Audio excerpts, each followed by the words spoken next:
Sementara itu, saudara, stok kebutuhan beras dan daging sapi cukup menghadapi bulan suci Ramadan hingga Hari Raya Idul Fitri 1442 Hijriah. Bulog dan Dinas Peternakan Aceh juga menjamin kebutuhan tersebut saat meninjau ketersediaan stok dan harga bahan pokok.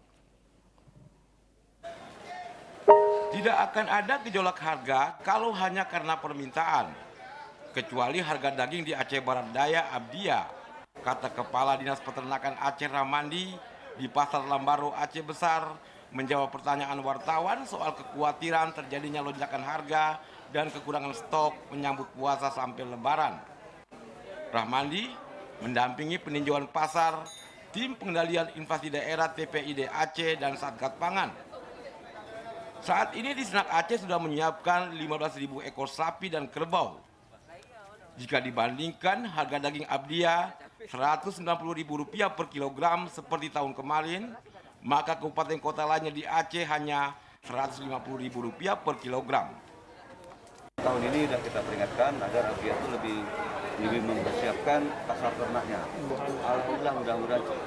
Karena kita Aceh memang ada gejolak kenaikan harga, tapi Aceh tidak pernah memasukkan daging dari luar. Tidak ada masukkan sapi dari luar.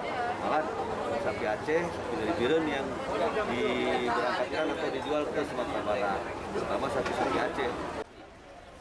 Sementara itu sebelumnya di gudang Bulog Siron Aceh Besar, pimpinan wilayah Perum Bulog Aceh Ihsan Nasution mengatakan untuk mencukupi kebutuhan beras dalam negeri selama bulan puasa dan lebaran tidak perlu impor beras dari luar negeri.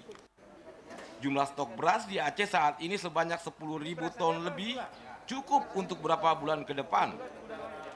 Belum lagi panen raya nanti, Bulog terus membeli gabah petani tidak terbatas dan tentu harga beras tetap stabil.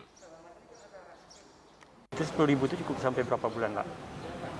Perkiraan kita sampai dengan Agustus cukup, dan bulan Agustus juga nanti Agustus September terjadi panen kedua, panen gadu. Kita terus melakukan pembelian lagi, jadi sampai akhir tahun juga tidak ada kekhawatiran kita terhadap kekurangan stok di Aceh.